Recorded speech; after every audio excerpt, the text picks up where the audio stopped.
Hello, TCG and Lorcana enthusiasts, and welcome back to yet another Lorcana deck profile. Well, anyways, I decided I wanted to profile a deck that I've had my eye on for quite some time. Musketeers.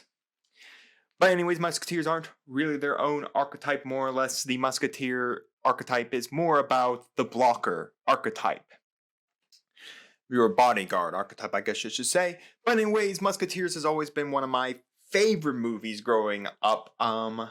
Multiple vacations going down to, I think, 𝐒𝐿𝐴Head, our Disney World with my family, one of those minivans that had the DVD players. We watched Mickey Mouse and the Musketeers quite often.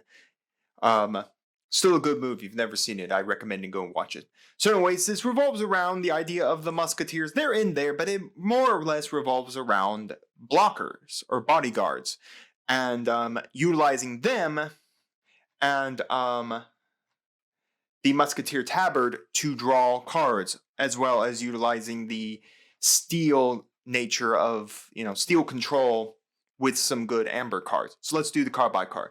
We got the 4 Lilo, the 4 Captain Hook. Most of the time, this Captain Hook is just here to be the threatener for challenge. The challenger threatening. Most of the time, your first plays should be the Lilo with the Simba, and then you're off to the races. But the Captain Hook's good here because, again, he gets Challenger 3, and not a lot of people want to quest with a lot of their guys with a Challenger 3, especially little guys, because he can hit over them and survive. 2, Prince Eric. Again, he's just here for the challenger aspect, that he goes to becoming a 3 when he challenges. Not mentioning he is a 3 body, 3 will as well. Then we have Ariel. Ariel's here to sing and then sing us a whole new world and grab your swords.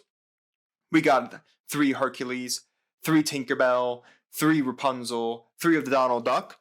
He gives all of your Musketeers evasive on their turn, on your turn, so he's able to give all your Musketeers evasive so that you can also get rid of evasive targets. Again, yes, even though we are a bodyguard deck, we still want to play board control, so being able to smash into evasive targets is not too bad, especially because we do have a 5 will on here, and then Rapunzel can heal that 5 will, and then basically he's now back to full health, possible full health Donald Duck. That is bodyguarding. We got Goofy. He heals 2 damage on all your Musketeers. We have 3 of him. 2 Beasts to deal with any items, especially when you're dealing with your Amethyst Ruby matchup, or even any aggressive Stitch matchups you don't want to deal with, like getting rid of their lanterns so they can't immediately, by turn 4, go into their big Stitch. We have 3 of the Mickey Mouse. He just gives a +1 to all other Musketeers on the board, so just making them a little stronger. Then we have the 3 Tinkerbell to basically shift over little Tinkerbell or play it. We have 2 Smash. We have 2 You Have Forgotten Me, because again, certain decks we play with, we can use this to strip their hand down to nothing. Then we have 4 Be Our Guest, 4 Whole New World, 4 Grab Your Swords, and then 3 of the Musketeer Tabard. By turn 4, this is what you want to see, because what this allows you to do is every one of your bodyguards that are banished, no matter how they're banished, whether by challenge or whether by a card effect, you just get to draw a free card. So that's really nice. So in essence, if you have like all 3 out here, you're drawing 3 cards. So you're always recurring cards with Musketeer Tabard. So overall, this deck might look like Amber Steel, the more control variant you might find with either with Stitch, or might just be more control variant. The base is similar. I just happened to remove a lot of the cards that were more for that engine style to put in the Musketeer engine, but they're very similar. You can swap out a lot of the cards here. This deck, I think, is very fluid in how you want to build it. Do you want to build it with lanterns so that you can reduce your play cost? Do you want to build more heavy blockers? So you want to play more bodyguards. So you want to play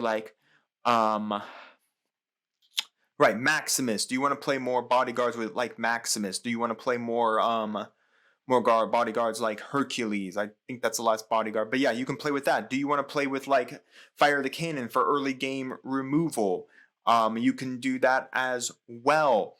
I mean, you can put in the Hans. I mean, there's a whole entire different build that you can do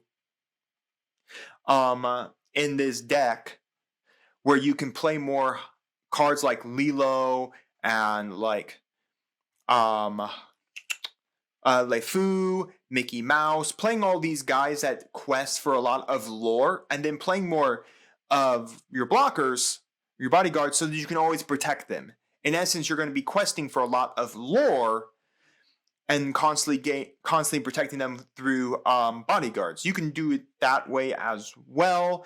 You could probably play more of like a healing strategy, so that, you know, playing more control with them, so swinging them in, having them smashed into stuff, and then using like Kuno Matata or Healing Glow to heal them. You can do that as well. Like I said, you can play the lanterns in here to reduce your play cost of your bodyguards or anything really in your deck.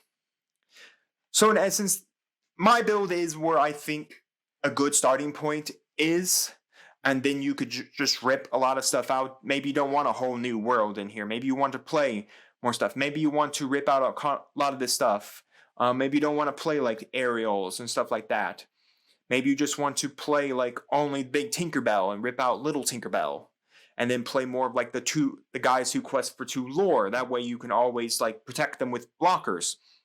Maybe you feel like the beast really isn't needed, so maybe again you'll throw in people who are little guys that can quest for 2 lore, like Aladdin. So it really just kind of matters how you want to build the deck. Do you want to play more control like what this does? Do you want to play more aggro, playing in essence aggro being more of the guys who quest for lots of lore, pushing your opponent onto a higher clock to deal with you, and then using all of your bodyguards to constantly protect your board? You want to play with like lanterns so you can spam guys out a whole lot faster. Heck, even using just in time to spam out a Goofy even earlier. So it really matters on your playstyle and how you kind of want to build the deck. Do you want to play more Smash to deal with stuff? Do you want to play Fire the Cannons to deal with more early game stuff? Do you want to play more You Have Forgotten Me to try to deal with like board presence stuff? Do you feel like because Ruby Amethyst is the best deck and you will struggle against this deck dealing with their draw power? Like using Beast to get rid of mirrors, using Beast to get rid of their cauldrons, using Beast to get rid of the clock, using Beast to get rid of the shield.